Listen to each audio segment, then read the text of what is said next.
I'm doing really well. How have you been? I am good. I am good. It's a beautiful day. I'm sitting outside about to roll a joint. Absolutely. It's the best way to start. It's a nice, cool day in Sarasota, which for the listeners, you don't get many of them per year, so you got to take advantage of this. Yeah, absolutely. I mean, it's not blistering hot, so that's a blessing. Heck yeah. Are you still in Sarasota? I am. Yeah. No, I'm still. I moved back. I finally moved out of my grandparents' place. Got my own place around February. The Coco hits, and then I moved back home to help them out with shopping and really save money on rent too is the biggest thing. Yeah, well, yeah, that's important, and I'm sure they're nice to have you around too for shopping and all of that stuff that older people are unfortunately can't do anymore. Yeah, it sucks. What made you come back to Sarasota? Kind of the same thing. I was in Colorado. I actually had COVID, so my health was really poor. Sorry. And thank you. I appreciate it. I'm done with it now, thank God. But my health was really poor, and a couple different things that happened in my family. So I moved back in August, and I'm staying with my dad, and it's been awesome, and we've been having a great time, and it's been really good to reconnect with my family. I haven't lived close to my family in like 7-8 years. Yeah. So it's been super nice to like reconnect with them and just spend a little bit more time like grounded and then try and plan my next move from there. Colorado, the air quality was really bad, so it was making my health issues worse, so I had to leave. Really? Why do you think that is? Because it was a city, or because the wildfires? Oh, right. The wildfires spread from California to Colorado, and they were so bad that you couldn't keep your windows open, and without air conditioning, so you had to keep all your windows shut. No air conditioning. The air quality in your house was poor. Wow. There was no sunshine for like 3 weeks. It was so smoky and cloudy that you couldn't see the sun. And it gave me like chronic like chest pains and coughing and all of that stuff. So that combined with COVID, it was hard for me. Jeez. And was that like an every year thing? Because you always hear about the California wildfires, and I can't hear you now.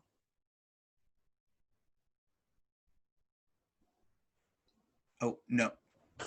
Oh, okay. We're back. Can you hear me? We're back? Yes. Yes, I can hear you now. I'm sorry. I think it might have been my internet. Yeah. Was that happening every year, like the California wildfires? Because really the news, like it touches on when it goes to Colorado, but the focus is all in California. And for someone in Florida, it's kind of surprising to hear that it affected that much. It's even going across state lines, for God's sakes. Mm-hmm. Yeah, we've always had wildfires in Colorado. There's been a bunch that were, that kind of went a little bit farther than they were supposed to, because a wildfire is a natural occurrence, and apparently they're supposed to happen every year, but the one that happened this year it's been going on for over a month and a half, and it's infringing right now. The town that I lived in Colorado is 10 miles from the evacuation line, so they're thinking that within the next month my town that I lived in Fort Collins, Colorado, is going to have to evacuate, and everyone's house is going to get all burned up. But they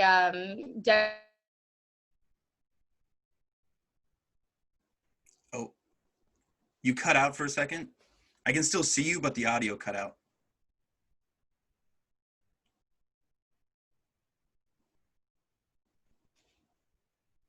Wait. It was really intense. I saw it burn a little bit when I was driving on the highway, and I saw the burn. So you see all the smoke, and it's like insanely large. Like you can't even picture something so large. And then it was just so bad for so long that it was hard for me to breathe, honestly.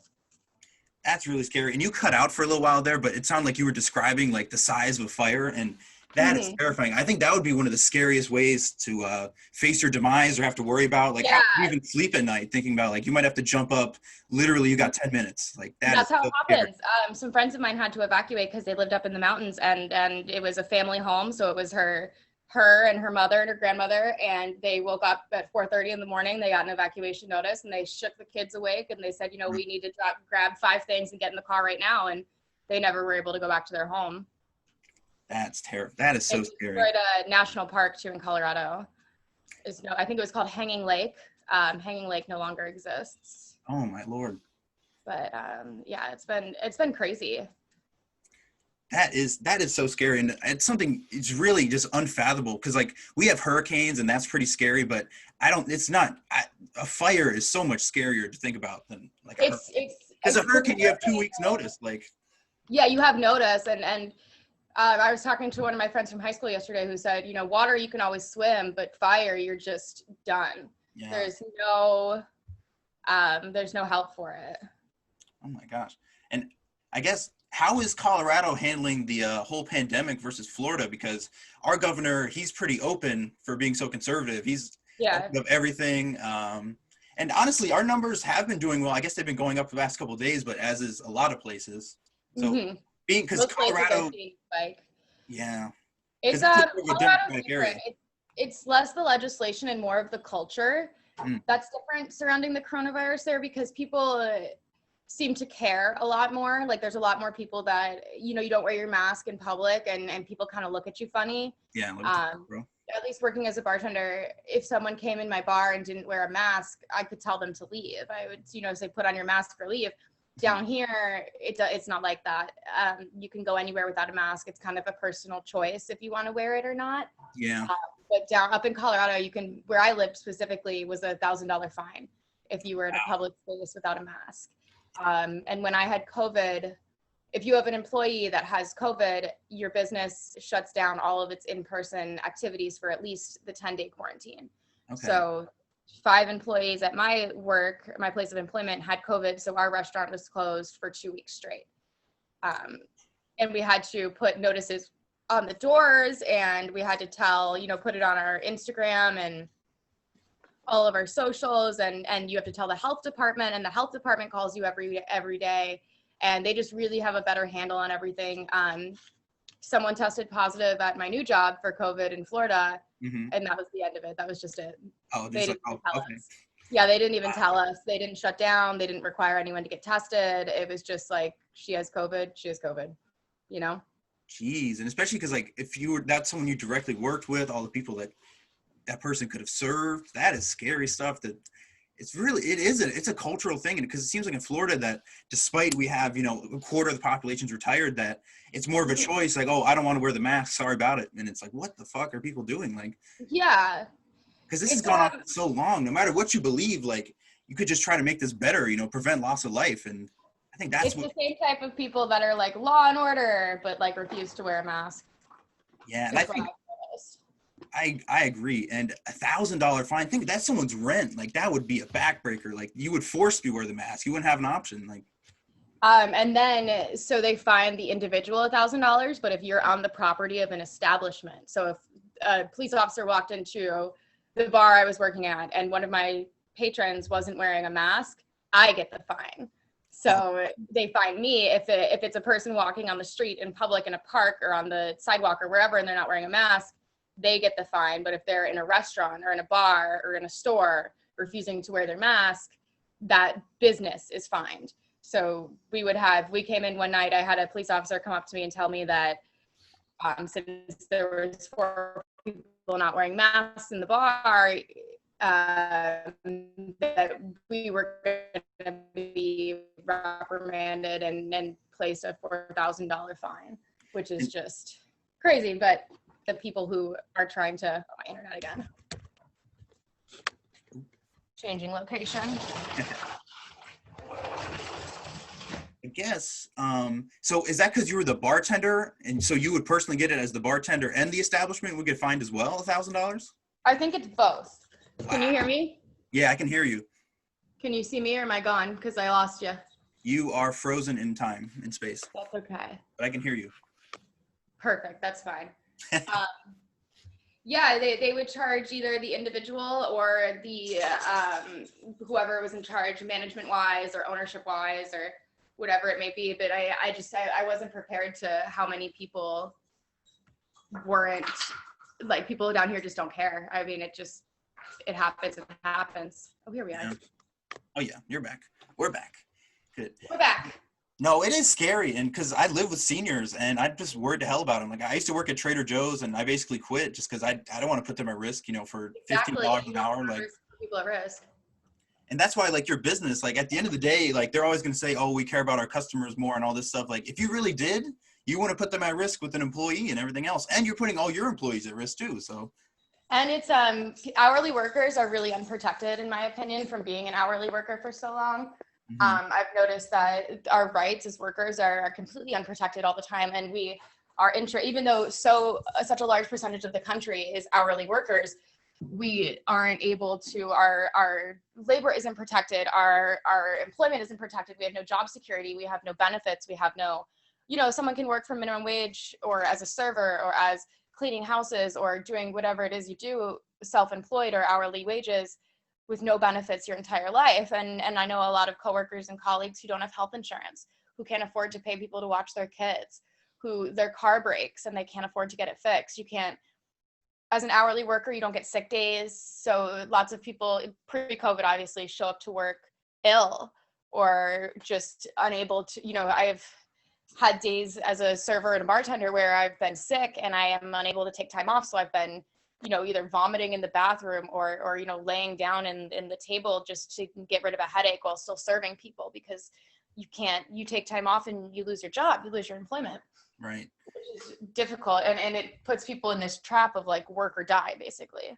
It's true. And the thing is, like, Americans and a culture, if you were sick and you weren't like, hacking along and you were able to walk, it was normal that you would work sick or whatever. And no one thought about like, oh, I'm putting all these people at risk to get the cold or flu, because it wasn't a big deal. It's not something like this. And I think that has to change. And going forward, like when it's flu season, like we should all wear masks and, Absolutely. provide sick days. And even if it's only 5 sick days a year, that's still 5 more than anyone ever had before. Like, absolutely. And it's, sick days are a concept that if you didn't have like a salaried position, that doesn't exist, like I've never been able in my life, being an hourly worker and self-employed, I've never had a sick day. I've never been able to have paid time off or anything like that. Like that shit's usually reserved for people who are on salary, because that's how we measure success in this country is are you on salary? Do you have a position? Are you, with a Fortune 500 company? And right. I just think that hourly workers are so left out of that equation, even though we make up like the majority of the workforce. Oh yeah. And then it's come out, the statistic, which don't like 100% quote me, it's something like 40% of American workers live paycheck to paycheck.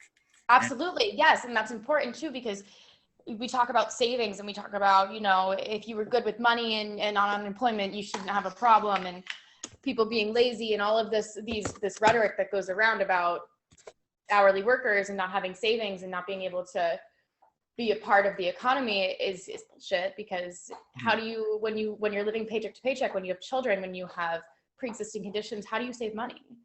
You can't. It's impossible. That's what people don't realize. And I went to college. I got a 4-year bachelor's degree in economics, and all of the guys in my class, they come from wealthy families, different backgrounds, whatever. They can't relate to the common person and understanding that you don't have, a trust fund or $1,000 put away when you're a baby and all this other stuff. And yeah, you have to continually work. There isn't a backup for people. And the fact that it's not a zero-sum game. Like the government could provide for people without taking from like the masses, Absolutely. And that's how other countries handled the coronavirus, Mm-hmm. That was a journey. I got to see your whole house there. Mm-hmm. Nice place, by the way. What? Very nice place. Thank you. It's my dad's place. He lives in Indiana. Him and his wife live there. He was remarried. My parents divorced and he was remarried. Mm-hmm. I'm losing my internet outside though. And he runs a business in Indianapolis. So he is here sometimes, not very often. Okay. So I am inhabiting his place. That is awesome. That is a great situation to be in. It is. It really is. My partner from Colorado is moving down here in December. So we're going to find our own place in December in Naples. But until then, I am just living large. Okay.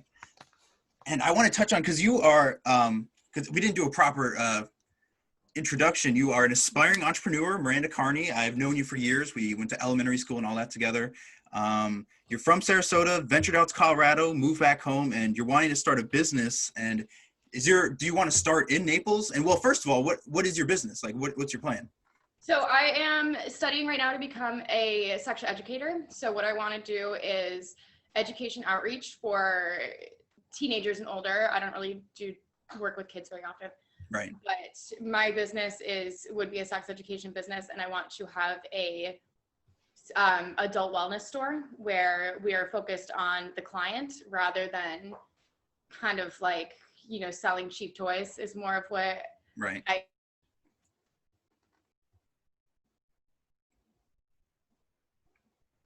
Wait, hold on. Your audio cut out. Uh-oh. Hold on. I'm sorry. I can't hear you right now. Oh, I can hear something. Can you hear me now? I can hear you now. Sorry, I have the worst internet connection in this house. Okay, no worries. We'll try this spot. Let's see if this works.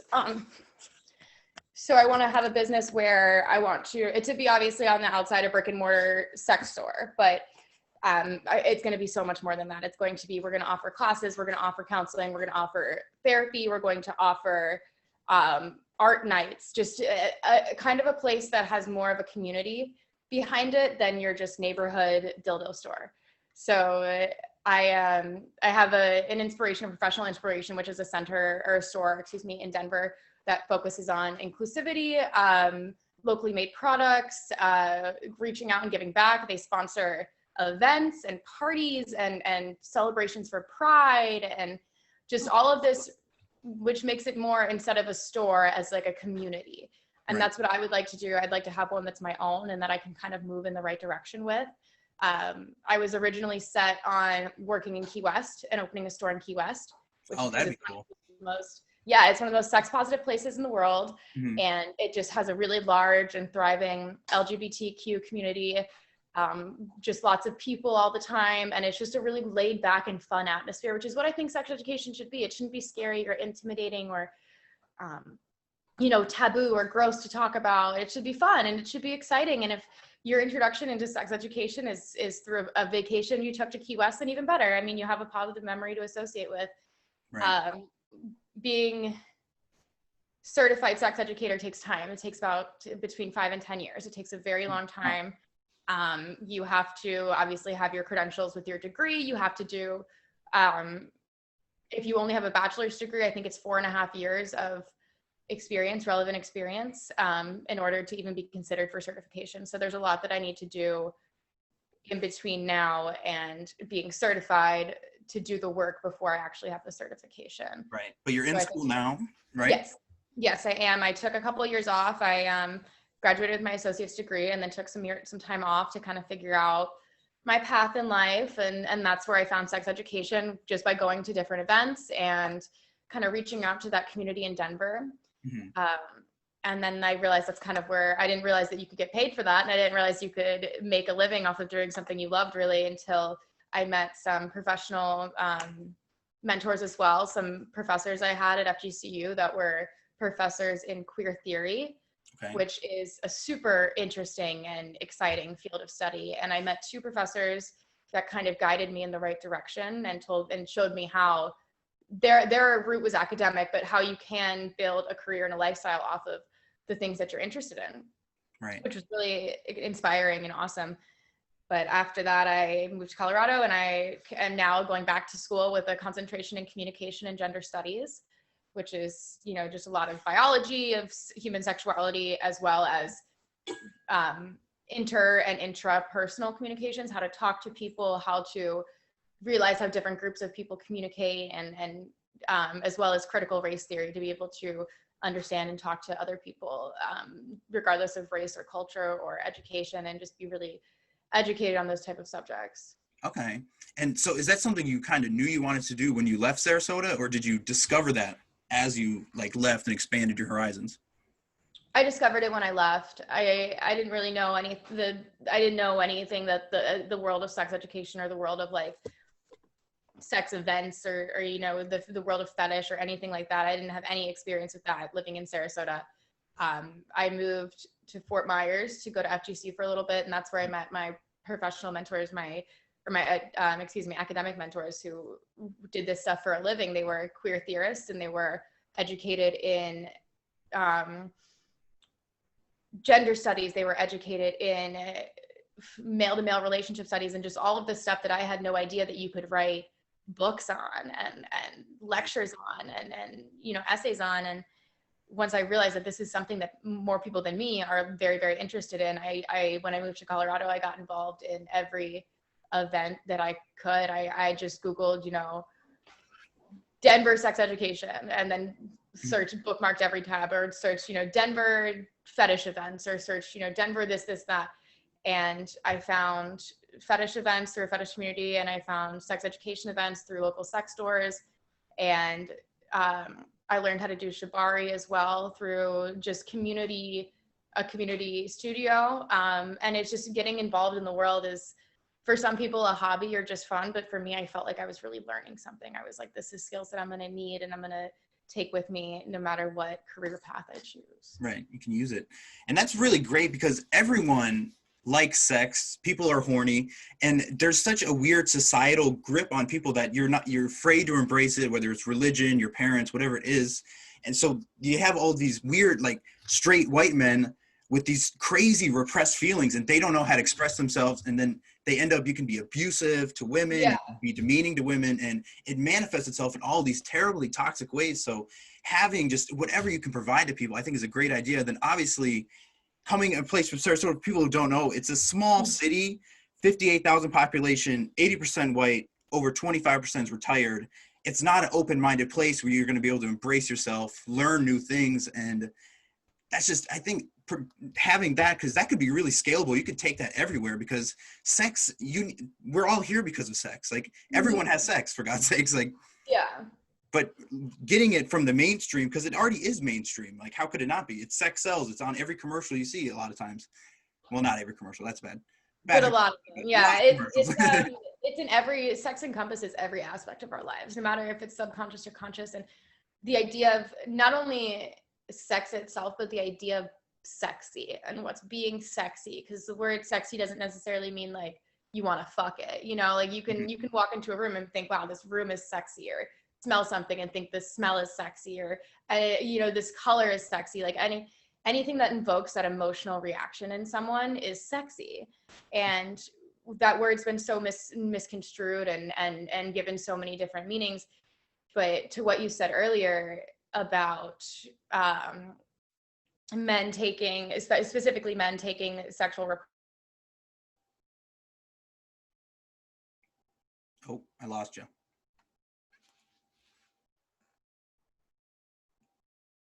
I can see you, but I can't hear you.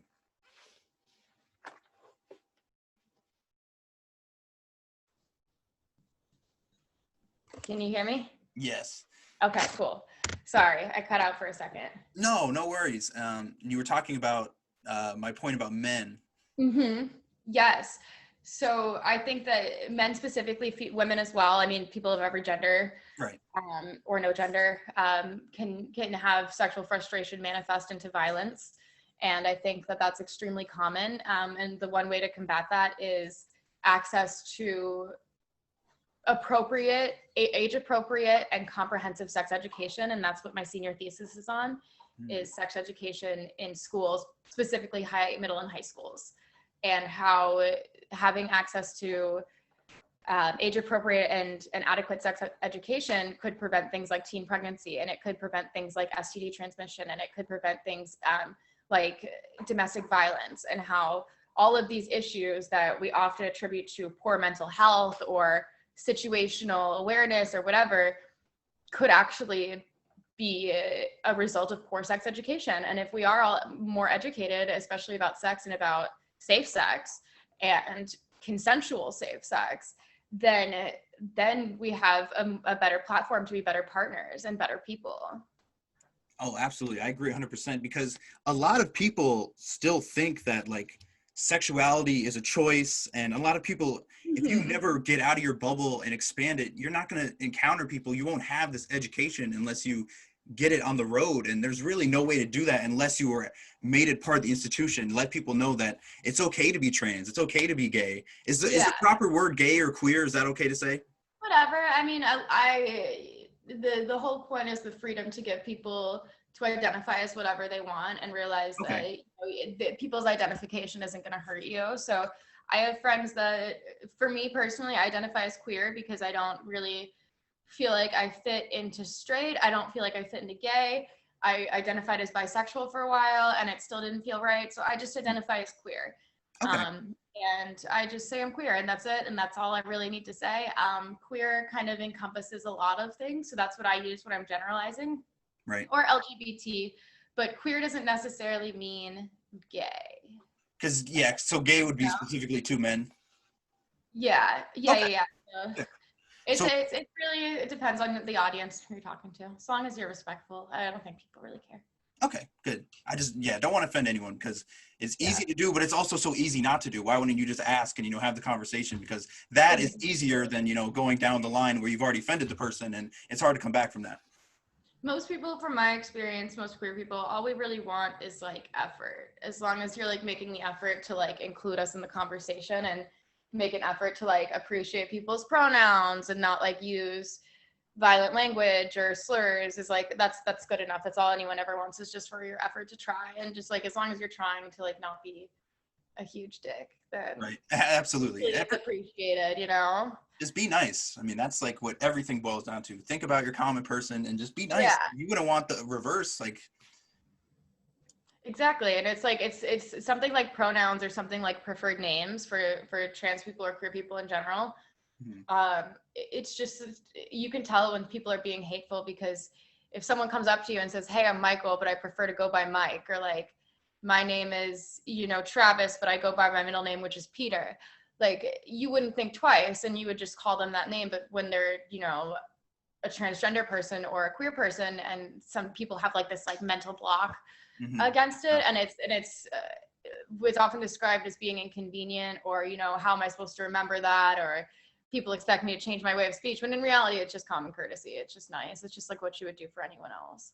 exactly. I think particularly transgender people, there's such a societal like stigma against them and this deep-seated hatred that straight men have, and it's not totally unexplainable, but there's no real reason for it, especially in 2020. Like, why do people care? Talk about something that doesn't affect you at all, someone's sexuality, whether they're queer or whatever. Like, I can't understand why people get so fired up about it. And like religious matters, like not everyone is that religious, so it's not that. Like, I don't understand it. And I think having these, don't like what they don't understand, It's true. You fear it. And you fear what you don't understand. And a lot of the time, from my personal experience, this isn't based on research, so don't quote me on this, but like, I think that straight men specifically really fear being perceived as gay, or being perceived as, not totally straight, or like being with a transgender woman or being with a drag queen or any of those things are like a bad thing, because gay people historically have been treated so poorly, and they have like, not only do they see how poorly gay people have been treated, but they have their own internalized misogyny and internalized homophobia, where they're like, "Oh my God, this is the worst thing ever," when in reality, even if you have sex with a man, it doesn't make you gay. Gay is something see, I'm not a gay man, so I can't really attest, I can't really talk to it, but right. I think that a lot of the hate for transgender people, specifically transgender women, comes from that fear of like, I don't want to be gay, so it looks like a woman, but she was a man before, and like all this, all this, like these crazy mind Olympics that men go through sometimes just to figure out a justification to hate people. But I'm also not transgender, so I can't speak to that experience. I'm also not a straight man, so I don't know. I might just be an observer in this situation. Well, your observations are pretty correct. That's the problem. And there is, especially times are probably changing now, but we were born in the 90s, so growing up early 2000s, it was still an insult to call like, "Oh, you don't like something? Like, that's gay." Yeah. People threw out the F word. Times are changing in this thing, but there was such a stigma, and because people think that sexuality is a choice, that it's because like, "Oh, you're choosing to do this way, now I can make fun of you for it even more." And there really is this internal pressure that straight men can succumb to, of where you box yourself in, and then what you're saying, the mental gymnastics of where it's a woman, but you think these other things in her past and all these other crazy things that you have to like deal with. And it's a lot of pressure. And I think men can drive themselves crazy with it. And then you end up with all these abusive people, serial killers, abusers, and just getting them while they're young and just letting people know that it's okay to be you. It's okay to breathe. Could do so much good in society. And I think that would be such a great thing to touch on and really build upon. So I wish you all success with that going forward, because it's still such a huge problem. And even go back to ancient Greece, like there were plenty of gay, queer people, and it wasn't a problem. So what happened in between 2,000 years ago, and now that people have gone so backwards. Too. Ancient Greece was awesome, and I had a teacher that would tell me this if she could go back to any time, it'd be like ancient Greece. But they had the men would go off and go fight, and the women would stay home, work out, and have sex with each other. It was awesome. And then the men would have sex with each other when they were on the battlefield, because it was just, they were still kind of like separated, which is something, you know, now 2020 we're getting away from. But the men would go out and they would fuck each other while they were out in the battlefield, and the women would stay home and work out all day and fuck each other at home. Like, it was like it, and it wasn't seen. The Catholics really fucked some shit up, man. But it really wasn't seen as like, it just what people viewed sexuality in like a different way. And I hope that, at least in my lifetime, I hope that we can come to a society where we view sex in a different way, at least maybe just less stigmatized, maybe less like, I think the age of the internet is a blessing and a curse, but I think it's something that it has done is like showed people, especially young people, that like you have these weird thoughts and feelings, let me Google it. And like, even if it's porn or even if it's whatever, it's like, you know, that other people, you're not alone, and you don't feel so alienated and like you're a freak, or you feel like you're whatever. Pay for your porn, obviously, please everyone pay for your porn. But you know, it's just, it's good to see that other people are like you. I think when you find people that are similar to you, it helps soothe like whatever anxieties you have, whatever insecurities you have. That's true, because I think a lot of what depression, anxiety can come from is a sense of being alone, or you don't have power. And if you don't think you have power over yourself and your body, like that can just go through every aspect of your life down. You're probably familiar with like Maslow's hierarchy, the pyramid or whatever. Mm-hmm. And if you don't have that base, you're never going to get beyond that. And we need people like you out there to spread the good word, and that everyone deep down is sex positive. Everyone loves sex. So it's getting past these ancient, like, just chains that people have on themselves to liberate themselves. And then once like you try certain things, like you're going to like it, and then it's just natural. And it's really mind-boggling sometimes. Even honestly, if you don't, I mean, the dichotomy is interesting, because I want a world where you can be sex positive about not having sex, or you can be sex positive about only wanting to have sex once a week in missionary position, and that's it. Like, for me, sex positivity means you can be the freakiest of freaky, you know, walking your human dog on a leash, or you could be I have sex with my husband once a week, it's our night, it lasts 10 minutes and it's over and we're both happy. Like, as long as you're happy. And I think the root of it is not judging other people and not thinking that one type of sex is better than another type of sex. Because also, this is something I've actually learned in the past 2 years. I was diagnosed, or actually not diagnosed, but I have been seeing doctors for pelvic inflammatory disease. So where I have just really bad cramping and really painful sex. Ooh. So there will be months at a time where I am completely unable to have sex at all, penetrative sex, excuse me. And it is extremely painful, but worse than the physical pain is the mental pain, because you feel like you're not an adequate partner, and you feel like it just feels, every time that you try is just like kind of, it just sucks, you know, like it just feels like you're defeated, feels like Oh, your audio cut out again.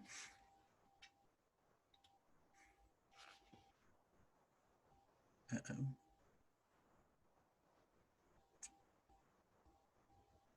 Is also a really big part of sex positivity, is realizing that not everyone has the same, sex looks different for every person, especially people with disabilities, especially people with, you know, pelvic issues such as endometriosis. And those sex positivity is a lot of just leave everyone else the fuck alone. Right. Because it doesn't judge anyone. Yeah, just don't fucking judge anyone. Do what you like. There's nothing wrong with it. If you don't want to do anything crazy, there's also nothing wrong with that. But it's not everyone needs to have sex. I've dated people I had a partner last year who was gray sexual, which is where you only feel sexual attraction on a very, very, very rare basis. So maybe once a month is what he described it as. He identified as gray sexual, and we had sex maybe once a month, but we just enjoyed each other's company. We would go out and have dinners and hang out with friends and you know, go to parties and go to bars and still do all of the things that, you know, cuddle and watch movies and hang out with our dogs. Like, it was all the kind of things that like you would do with a normal partner. We just didn't have sex very often, but we still felt good, you know, like no one felt, it didn't feel weird. It didn't feel like something was missing. It didn't feel like you know, I wasn't like crazy needing to have sex all the time. And if I did, I had sex with someone else because we were polyamorous. But okay. It's just people are different. And I think, oh geez, a lot to touch on there. Because yeah, I could see, did that affect your relationships with other people, your pelvic inflammatory? Because I know a lot, I'm not sure the person you're dating, but straight white men, the straight men, the thing is that they're very horny, sex driven, sex every day, all this and that. And then I could see that being a problem for someone who isn't very open-minded or empathetic, which unfortunately a lot of people seem not to be in 2020. I just don't date those type of people. Okay, well, that's good. It's easy to avoid then. Like, I don't, most of the men I date, if I am dating a man, identify as queer. My current partner does not, but he's not like that at all. Like, he's very understanding, very flexible. We're polyamorous, but I don't think he identifies as queer. But most of the men that I've dated in the past couple of years have identified as queer or have been queer women. So I just don't. I mean, it's a really simple thing that I don't think was taught to me, but it came with confidence and with finding more confidence in myself, is that if you love yourself, someone else is going to love you. And if they don't, then you just have more time to love yourself. And I try to avoid situations where I am trying to change any aspect about myself to try and help someone else. Like, it's not gonna work. And I've been really blessed and fortunate to find lots of partners who have really accepted me and loved me for who I am. And I think that's because that's what I value in a partner. And as long as you keep that in mind, I don't think that there is going to be a problem. If all women thought like that, or all people, not just women, who were like, I'm just not going to date anyone that doesn't accept me for who I am, there'd probably be more accepting people. You'd have to be. That's true. Yeah. I don't know. I wouldn't give anyone, like, if someone was like, I don't, you know, I need to have sex this many times a week, this, and only with you, I would be like, well, that sucks. It's not going to work. And also, like, I don't really think that'd be fun anyway. No, that doesn't sound. Have sex with someone like that. Yeah, it's true. I think it was great you got out of Sarasota so you could really find yourself, because I'd imagine someone with that mindset needing these things, well, that's kind of like a weird way to put it, but not having the ability to be open and accepting and finding like-minded people. How do you think that would affect you? Like, mental health wise, you might be in a terrible spot if you were queer, gay, and you never left your conservative ass hometown.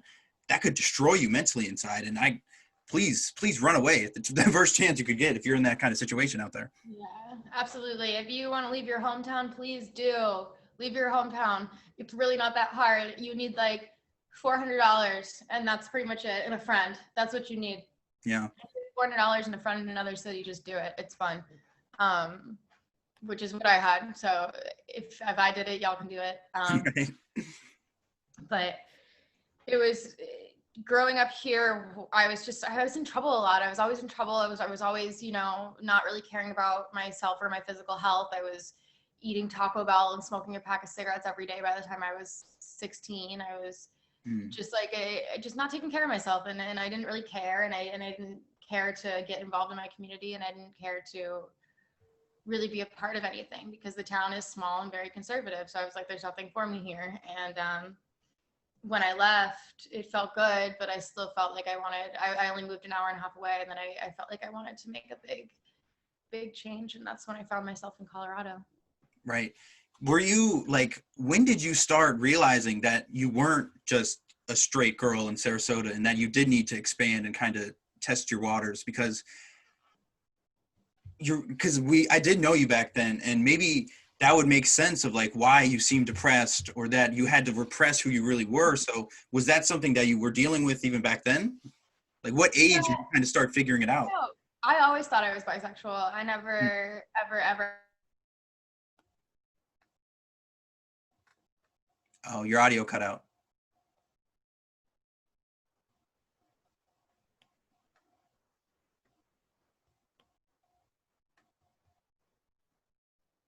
I never really thought of, like, a lot of people have like a coming out, like a really intense like feeling when they're like, oh my God, I'm gay. But another amount of people that I've met have just been like, no, I've been gay my whole life. And like, I just decided to tell people at this point. And like, I think that's kind of where I'm at, is I always knew I was gay. I always knew that I was or at least bisexual. I always identified as bisexual.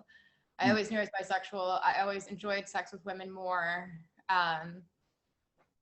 Like in high school and college. And although now looking back, I officially came out when I moved to Colorado and started like openly dating women. And now I realize when I was in college, so many queer girls came on to me and I had no idea. No fucking idea. Cause I was just like, I'm just not, no one knows I'm gay. I just like, don't like, girls don't like me. And now I realize how fucking stupid that was, because I think back to all the times when I'm like, oh yeah, like, oh my God, I could have been a lot gayer in college if I wanted to. But moving to Colorado where there's a lot more queer people, yeah, I like officially came out. Like I did Pride and I, came out on social media and I had the Pride flag outside my house and like I went on dates in public with women and like that was like my coming out, I guess. But down here, being a conservative in your small town, I think that most people were trying to do everything that could possibly like rebel them. So I thought there was a lot. I thought it was just normal. I thought everyone felt that way. That's not true. Okay. If you feel that way at home, you're gay. Or you might be. Okay. Embrace it. I'm not going to sneak through. That's awesome. And were you dealing with any of the pelvic inflammatory issues when you were younger? Because no. That's okay. Because I would imagine sex with a high school or college boy would probably be the worst thing you could ever imagine with everything else, because they just don't have the knowledge, the passion. It's not love at that point. Very rarely. Yeah. I mean, sometimes it is, but. And you don't know what you're doing. And it's just like, actually, that's not true, because I did have those issues in high school. And now that I think about it, and I had them in high school, and then it went away for a few years in college. And then when I moved to Colorado, it really started getting bad the past 2 or 3 years. So I've been seeing lots of doctors and I've been doing ultrasounds and, pelvic floor physical therapy and like all this crazy shit. And I've also found a big community of women who are like me, who are undiagnosed and have like these issues where it makes them hard to like live their lives. And that's where I was getting to. So that's cool to find the internet's a crazy place. It's a wonderful, amazing, crazy place. But through that, I did find a community of people who felt the same way that I did. But yeah, I've always dealt with it ever since I started having sex as a teenager. It did go away for a little bit in college, but I still was seeing doctors and making sure that everything was okay. And it came back. Still no diagnosis. It's been 8 years. So no diagnosis. No real treatment. What did you think was happening? What?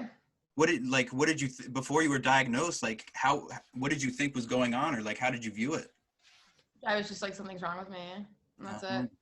Like something was wrong, and I knew something was wrong, but I kind of didn't really want to think about it. And I was, through high school and college, I was pretty like a heavy drinker and drug user. Not a heavy drug user, but definitely a recreational drug user. And so a lot of the time when I would wait until I was intoxicated to have sex because it would hurt less. And yeah, that's what I did for a while. And that can be dangerous for a lot of different reasons. It can be, absolutely. And that probably didn't help. No. So I, once I figured out what was going on, I started, talking, like being a normal person and talking to doctors and talking to therapists and seeing like the best way that I can help keep like my pain management under control. And I just have a really supportive partner who's always there for me and really helps me through everything. So that also is a big help. Yeah, absolutely. And kind of what you're saying, the internet, I think younger kids, these next like 10, 20 years, these batches we're going to come out with, the technology, because you can find all these great support groups and everything, and you're also being exposed to pornographic material. Like as soon as you get an iPad or iPhone or old iPod Touch, whatever it is, you have access to it, depending on if your parents can figure out the parental controls or not. And how is that going to affect like the youth going forward? Because they're obviously going to see, they're going to be exposed to so much more. And I think it's going to have to make them more open-minded, because they're going to be able to look up anything on porn now, like whatever category you're into, they can see it. And if you're 6 years old seeing this stuff, and they got cartoon porn, they got every kind of porn, you can anything. They have all porn. So what I'm gonna say about porn, because I don't make porn, so not in like a bad way, like that's totally not where this is going. I'm not a porn star, and I don't make or a content creator.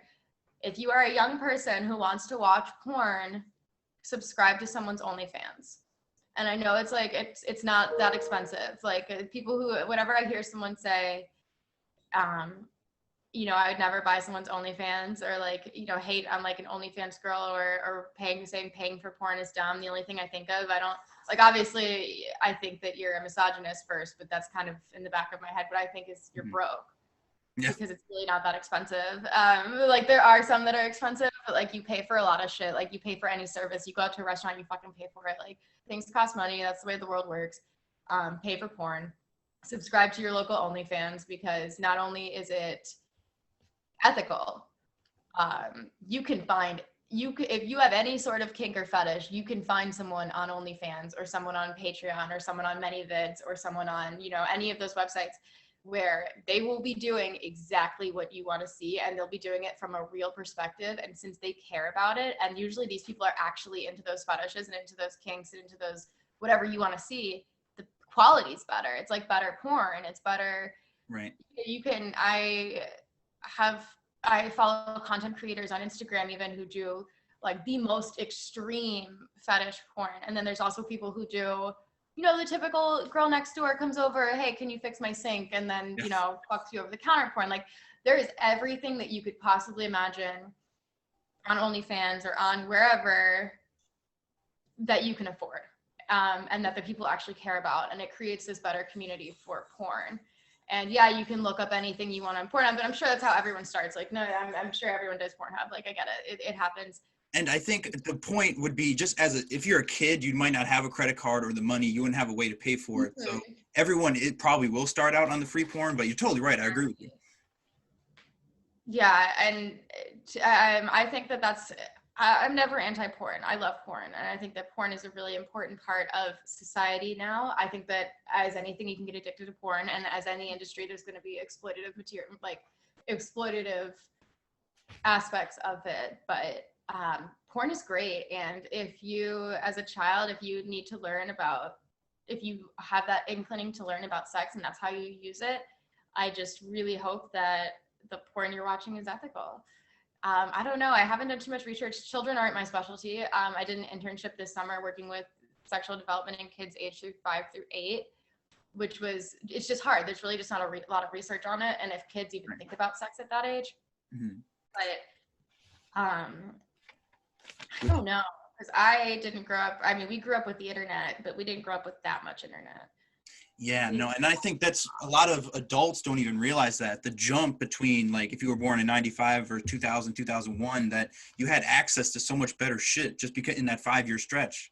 And it's like, we grew up with like old phones, and we didn't have, like, the first cell phone you had was some fucking keyboard thing that could barely do anything. All you could do was text. And now, yeah, and these kids, and I think you're right, people don't want to talk about sexuality in kids, 4 through 9 or whatever it is, but the technology is going to change that, and it's something that people are going to have to address whether they want to or not, and at least identify that it is a factor now.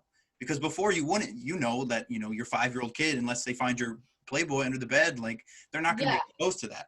But now it's wide open. Like, it's not even, it would be so easy. Look up boob, you're going to find something. Like, yeah. Exactly. And I hope in my optimism, I hope that that's going to create a more sex positive society and a less stigmatized society so that there's less sexual violence. Do I think in some cases porn shows men treating women disrespectfully? Yes. But I think the bigger problem with porn is that, sorry, this is my dog. Oh, hello. What's his name? That's Mari. Mari. Oh, is it a girl? Or I should have asked the Yeah, gender first. That was my fault.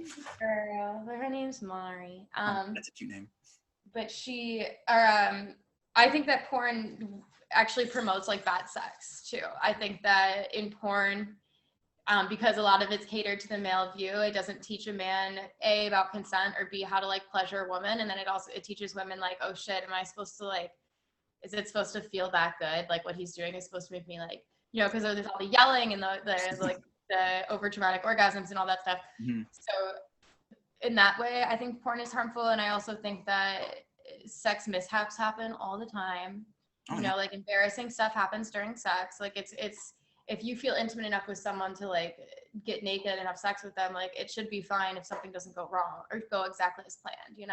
Right. And that kind of stuff isn't shown in porn because it's a production, it's a show, it's a whatever. They're gonna edit that shit out. Mm-hmm. But people think of it as that's what sex is supposed to look like. I don't know. As long as you know that porn isn't what it can be sometimes, but like most of the time when you watch porn, that's not what sex is going to look like if you actually do it yourself, or it shouldn't at least. Right. No, it's turned it into a commodity, and it's instant, it's free, on demand. You go on there, click, you find your favorite category and all this stuff. So it could easily just be like this 1, 2, 3 thing that guys have in their mind, and they're not worried about their partner pleasuring them. And I think the other way though, with the technology and how it starts so young, that well, we may be sex positive, that there might just be a bunch of people in like VR bars that may never even touch each other, and they're just like fucking themselves. But in like, I don't know, that the technology, the AI, everything else, it's crazy, like galaxy brained mindfuck stuff. But I think the positives at least are hopefully there. But I could also see the downside of overexposing kids to sexuality, and then like you might be 12-year-old asexual and you've already seen the nastiest, freakiest porn, and you are just traumatized now. And I'm not gonna want it anymore. Yeah, I don't know. Like I could see that happening because just weird shit online. But it's having it there is better than not having it there. I think should always kind of be the argument you fall back on. Oh, lost you. We're back. We're back. I can hear you. I can see you. Right. Yeah, I think that when we're getting into an era where people are having romantic or sexual relationships with things that aren't human, which is so interesting. And I mean, more power to you if you want to, you have an AI, or you have like a sex doll, or you have like, something that you consider to be like a partner in your life. Like, okay, I mean, that's who am I? Like I said, who am I to really judge you, as long as you're not harming anyone, and no one's being harmed by your actions. But I don't know. That's interesting. There's no research on it because it's so new. I mean, I'd be really interested to see where that goes. If in the future we see more AI human relationships or vice versa. Well, that's what it tends to look like, and we're going to find out whether we want to or not, it seems. So it will be interesting to see how it develops. Yeah, no, but I did want to touch on being polyamorous. Like that just can't be for everyone. And I think a lot of people would just think like, oh, that sounds great. Like I could have 2 girlfriends. Like I'm just going to jump in on it. And then is that something you can tell instantly? Like how do you handle the jealousy, or do you not really have that because you are poly? No, I'm jealous. I feel jealous all the time. Jealous is a human emotion, and I take it as if I'm angry, or I take it as if I'm happy, or I'm sad, or I'm whatever. You just exploring your jealousy is a really interesting thing, and it's sometimes you can fetishize it and use it as like a fuel for your sex life, which is it's cool in like new relationships. But for me, as with like my serious partner, my nesting partner, I don't feel like that at all, really. We just more exploring jealousy and exploring the reasons that we're jealous. And once you kind of unpack that in your own head and how you feel about it, it doesn't really matter as much in your relationship. It also takes a lot of security in your partner to know that like that person feels the same way. Like as long as it doesn't really work out necessarily when there's 2 partners and one of them's polyamorous and one of them's just going along with it and pretending to be okay with it. Yeah. Because if you think monogamously and you want to be monogamous, you may find someone else who checks all the same boxes as your current partner, but who also wants to be monogamous. And then that leaves that polyamorous person feeling like, oh my God, is this my fault? Like whatever. It's also realizing a lot that relationships come and go. And just because something ends or something begins doesn't mean it's forever. But I don't really, I experience a lot of jealousy. I think that that's a common misconception about polyamorous people, is that we're not jealous. I had a partner who slept with someone and didn't tell me, which Mm, really was a boundary of mine that I didn't want crossed. We didn't have that type of relationship. right. And I felt extremely jealous, you know, and I felt not only jealous, but I felt bad about myself, because I was like, what am I portraying to my partner that makes him not want to tell me stuff? Yeah. And that's still cheating though, right? Even if it's a Yeah, polyamorous absolutely. thing, It's you're bringing in normal. someone out of the bubble. Like, Yeah, and it's because I don't mind, you can date whoever you want. I think it's fun and exciting to go on dates with people. I mean, pre-COVID, obviously, right. but and I want my partner to feel to like they're having a fun and exciting time. And I if especially if it's long distance, or if we both have busy schedules, like I have no problem with my partner seeking comfort or seeking.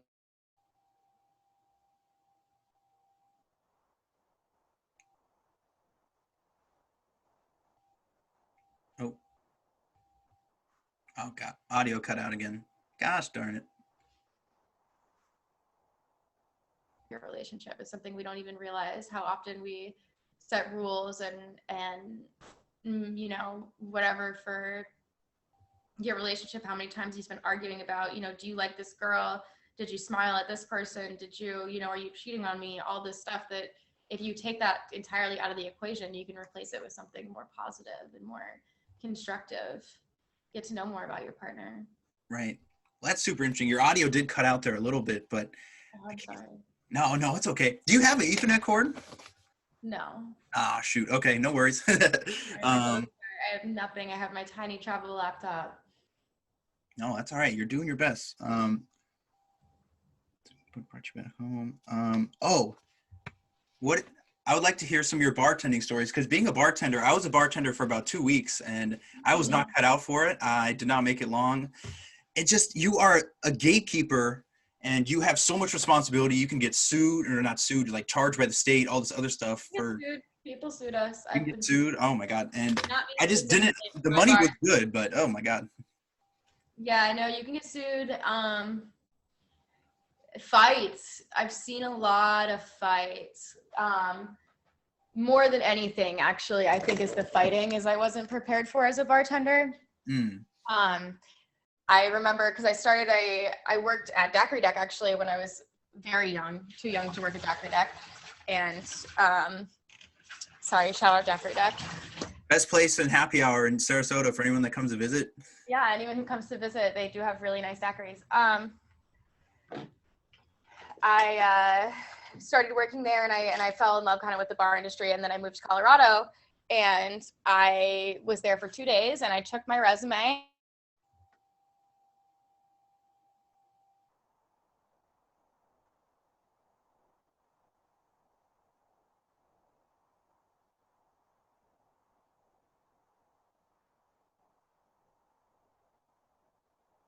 Oh, Apparently, it was the roughest bar in town, so I started working there that night. They put me on as a cocktail waitress and a shot girl, mm-hmm.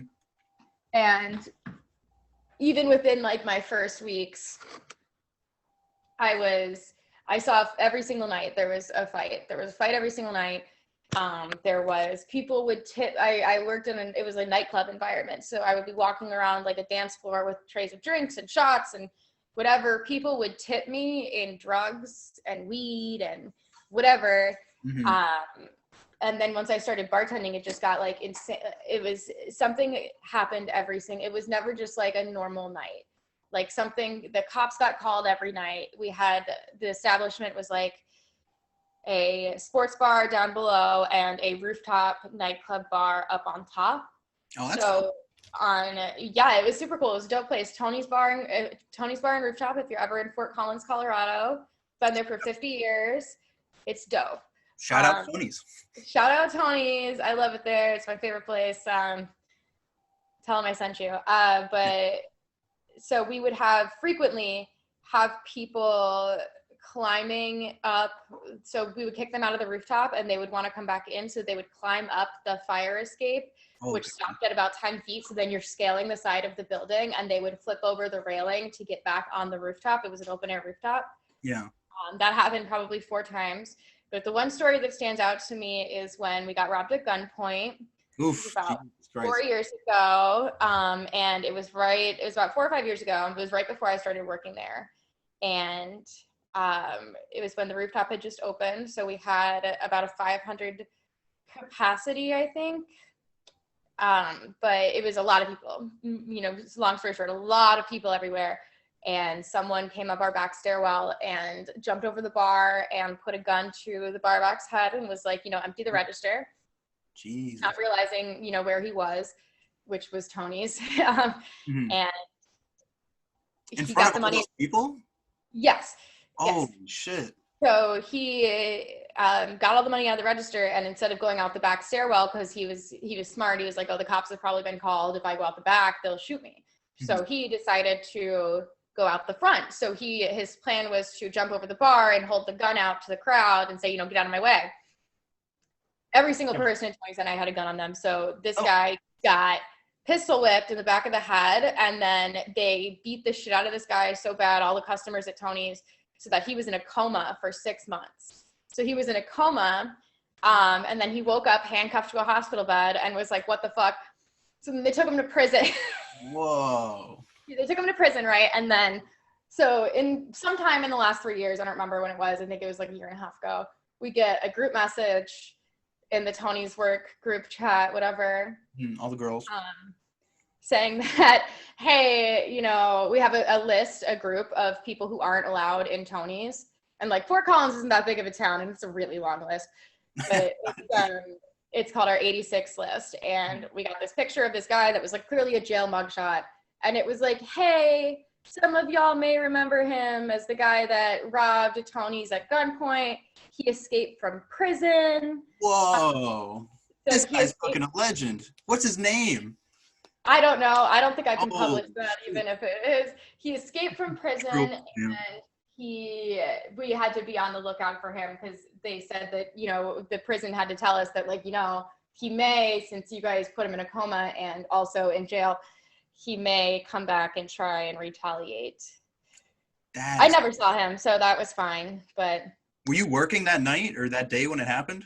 No, so that's good. Oh, thank goodness. But he did escape from prison. I don't know if he was ever caught. I didn't ask. I should have asked. But he robbed Tony's at gunpoint and got put in a coma for 6 months and then escaped from prison after. That's fucking So cool. It was fun. It was always a fun job. I mean, there was always like something crazy happening. And one of my last bartending shifts, this is one of the worst things, not the worst things I've ever done, but it was up there. I don't think I should have been serving people, but I was at the bar not working, and my coworker was behind the bar, and it was a rooftop, setting, and it was a weeknight, and she told me to clock out. She was like, we don't need you. I'm good. So I clocked out, and I sat down next to a pretty girl, and as you do when you sit next to a pretty girl, you start drinking, and you're drinking, and time got away from me, and 6-7 tequila shots got away from me, and 150 people walked in the bar. So my coworker was like, you need to come on right now. Like, I need your help. So there's 4 employees behind the bar, people that don't even work there helping us. And I don't know what happened to me. I do know what happened. I drank too much. I just kept drinking behind the bar. I was like, if I stop drinking, I'm going to pass out. And so I bartended until close. I drank a Long Island while I was bartending after 7 tequila shots. And someone has a picture of me behind the bar pouring shots like this with 2 bottles in my hand with no cups underneath. Oh, no. So I was pouring liquor into a drain. I don't know how many times, but I guess I made it through the night. Lights go on, and I passed out on the floor. Just as soon as the lights went on, everyone left. I got out from behind the bar, just ate it, just face planted down. I had to get carried out. I spent the night in my friend's car, fell out of my car, did the whole, just drunk bitch thing. But taught me, end of the story, I could do my job blackout drunk, and now I have something new to put on my resume. That's true. It handles extreme pressure well. I put it, works best under pressure. I am proficient in crisis management and conflict de-escalation. Nice. And And that is the real danger of day drinking, kids, because once you start, you have to keep going. Otherwise, you will crash and burn harder than anyone has ever seen. Once you stop, Yeah. you got about 30 minutes to find a bed because it's over. Oh, it is so over, and I'm like not a large person, so it gets me. It gets me good. Yeah. Well, this has been great. So I guess what is your plan for the store? So you're kind of still in school. So the store, is that going to be something you can work on soon, or is that more of a long-term down the line plan? Definitely long term. Right now what I'm working on is I'm trying to build up. I wish I had something to plug right now and I don't, but I am in the works of trying to get some sort of online platform going. I've been debating whether or not to do Instagram or something that has a option for funding like Patreon, but I want to get an online platform going just to get a little bit of kickstart before I actually start a business. And I need to pick a place. So that's kind of where my head is at right now. And I'm still in school. But the location of where my school is not where I want my store to be. Regardless, I hope to be open, or at least have a plan for opening within the next 5 years.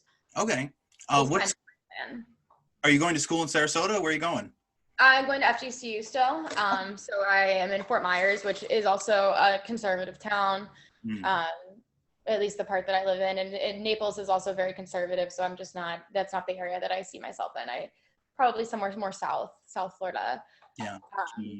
But once I pick a location, then I'm going to start looking for neighborhood space and the type of area and demographic that I want to have, as well as the physical area of the space as well. Definitely. Well, I think what a lot of people, and now because everyone has a YouTube or a Twitch or an OnlyFans or this or that there's so much abundance. There's 7.7 billion people out there. A lot of people have access to the internet. There's so many eyeballs out there. So I'd recommend get a YouTube, start a podcast, all these stuff you can do for free and really just get it out there. And I wanted to share my platform with you and also hear these stories that a lot of, just random guys who watch sports or care about sports, you're not going to hear. And it's also an interview experience, because what I really want to do is work for like a sports media thing, interviews. I love sports, but I love that. Also, I love talking to people and catching back up. And you were one of my best friends. You're still a friend, and it's just so great to catch up and talk to you. Yeah, this has been really awesome. Thank you so much for having me on. I really appreciate it. I very rarely get the chance to share my craziness, so I really appreciate being given a platform. And it was nice to catch up. I'm excited. I'm going to listen to this too. Absolutely. And do you have a Twitter? No. Oh, you don't got Twitter? Okay. I don't have a Twitter. I should make one. Yeah, Twitter's great for reaching people. That's what I've heard. I've heard Twitter's great. I've been trying to, I don't have a Snapchat either. Instagram and Facebook are the only platforms that I have. So I need to expand my social media outreach a little bit more. And Twitter's good because I feel like a lot of social media follows you throughout your life, where like as at Facebook and Instagram, where we've all had it for 10 years, we all have our families on there, and it's, people know you, and they know, they see someone post on Instagram or Facebook, like, oh, that's you. I think it'd be helpful for, at least for my business, where everything's kind of still, you want it to be a little bit more private, to have a new platform where it's not necessarily me, but maybe my business. Right.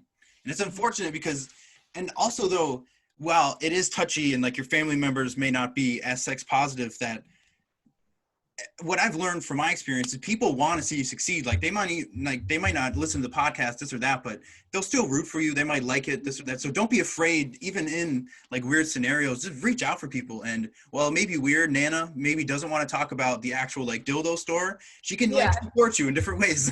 Like, yeah, absolutely. My family, God bless, is very, without wanting to know too much, very supportive. So that's good. It's been nice. I haven't really told them all of the hairy details of everything, but they have a general idea of what I want to do for a living, and they respect it, and they're very supportive, but they don't want to know too much about it. Right, understandable. And how's Jackson doing? He has COVID. My brother, for background, got COVID on his 19th birthday. The morning of his 19th birthday, he got a positive COVID test. He's okay. He just moved into his first place by himself. Mm-hmm. And he unfortunately has COVID, but will be going to culinary school next year. Oh, nice. That's cool. Yeah, he's doing real well. All things considered. And I guess actually if you don't mind, like, because COVID is such a big part of our lives and all this thing, what was your experience with it? Like, how did it feel? Like, did you know right away, like, oh shit? Or Did it, was Um, it slow? Like, it sounds so scary, and there's so many different tales. it Like, is. It sucked. I don't know. A lot of people, a lot of my friends that had COVID were like, "Oh, it's no big deal," but it kind of sucked for me. It was really shitty. Like I felt shitty the whole time. I mm, felt shitty for 10 days straight. For 7 days, I couldn't keep any food down. Like I would eat, I would be hungry, but like I would throw up, 5, 6 times a day. I didn't really have a fever, but it was also the hottest. This was just bad luck, but it was the hottest week of the year in Colorado, and I had no AC. oh So God. And the even though my body wildfires. So, ugh. yeah, in my body wasn't running a fever, I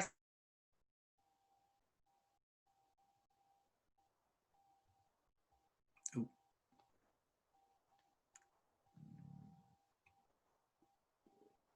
Oh gosh, cut out again. Son of a gun. Sorry, we cut out again. yeah, sorry. Oh no, no worries. It happens. Sorry for the listeners, but that's okay. No, this has been a great conversation, and thank you so much for coming on. I'd love to have you on again anytime you have something you want to promote or plug, or we can talk about sex positivity. Thank Everyone, you so like, much.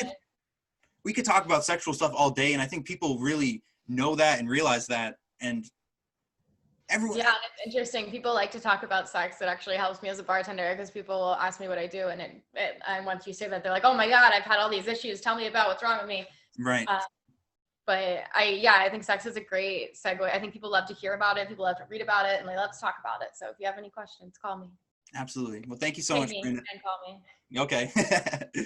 Sounds good. Thank you so much, Miranda. Have a great day, and I Thank wish you. you guys the Have best. a wonderful day. Thank you. Thank you. Bye. Go ahead and hang up. I got to record something.